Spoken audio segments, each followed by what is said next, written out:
Well, how you doing tonight? It is 15 until midnight here in Tuscaloosa, Alabama. It is June the 20th, 2014, about to go into June 21st, and counting down my fantasy playlist now from June the 11th, 1984, from my 80s and 90s YouTube channel. There's a lot of songs. Not only do I want to count down the top 40, but I have got about 1, 2, 3, 4, 5, 6, 7, 8 ads and another 15 to 20 top 40 extras, and I want to play some of them for you as well. But let's go to song number 35. This is a debut at number 35. Let me adjust this camera real quick. Number 35 had 4 debuts, and this is the highest debut. This is a standard from the 80s. Ghostbusters by Ray Parker. Ray Parker, theme song from the movie Ghostbusters. It was a huge movie back in 1984. Everybody knows that. Ray Parker was let me put it like this. He was a genius, near genius studio musician.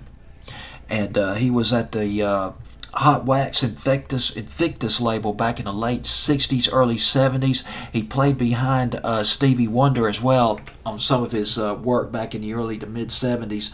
It has been said that Ray Parker Jr. played on the Honeycombs One ads, and I wouldn't be surprised. He's a very talented guitar player, musician, and that song came out back in 1971.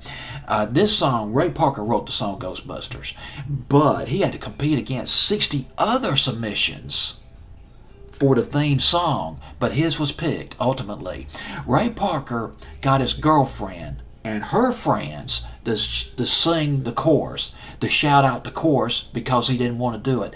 That's not a surprise, because when Ray Parker Jr. was in radio back in the late 70s, sometimes he would get another guy in the group to help him out on lead vocals, because even though he was a stellar musician, he was not quite as confident about his vocal ability. At least that's what I read. That's my understanding. Let's see, one other thing about this song. Oh boy, gosh, now all this is coming back to me now.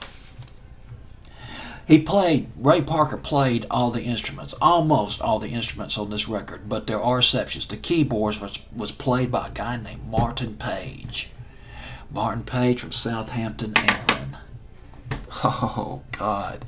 Martin Page wrote some pretty big hit songs back in the 80s. We Built This City by Starship, 1985. These Dreams by Heart, 1986. He co-wrote it. And do you remember the song by Go West, King of Wishful Thinking?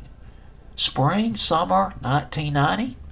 He wrote that, co-wrote that, or at least he wrote the whole thing as well. That is Martin Page, and Martin Page will have a hit of his own in late 94, early 95, and The House of Stone and Light, a lost MP3. Went to number 14 on Billboard's Hot 100, but I would imagine that only about 1 out of every 10 American probably remembers that record, or maybe about 1 out of 10 in the world remembers that record. It was a nice tune, though. Well, here's Martin Page playing keyboards on Ghostbusters by Ray Parker Jr. at number 35 on my fantasy playlist.